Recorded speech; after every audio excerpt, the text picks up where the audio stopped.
محکمہ موسمیات کے مطابق آج ملک کے بیشتر بالائی علاقوں میں مطلع جزوی طور پر ابر آلود رہا، تاہم کچھ علاقوں میں گرج چمک کے ساتھ بارش کا امکان تھا۔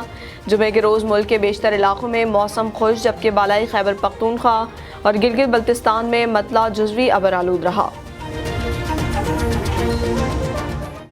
موسمیات کے مطابق آج ملک کے بیشتر بالائی علاقوں میں مطلع جزوی طور پر ابر آلود رہا، تاہم کچھ علاقوں میں گرج چمک کے ساتھ بارش کا امکان تھا۔ جمعے کے روز ملک کے بیشتر علاقوں میں موسم خشک، جبکہ بالائی خیبر پختونخوا اور گلگت بلتستان میں مطلع جزوی طور پر ابر آلود رہا۔ محکمہ موسمیات کے مطابق آج رات خیبر پختونخوا، کشمیر، گلگت بلتستان، اسلام آباد اور خطہ پوٹھوہار میں بعض مقامات پر تیز ہواؤں اور گرج چمک کے ساتھ بارش کا امکان ہے۔ گزشتہ 24 گھنٹوں کے دوران ملک کے بیشتر علاقوں میں موسم خشک، جبکہ بالائی علاقوں میں سرد رہا۔ آج ریکارڈ کیے گئے کم سے کم درجہ حرارت کے مطابق لیہ -6، کالام، گوبس -1 اور استور میں 0 ڈگری سینٹی گریڈ ریکارڈ کیا گیا۔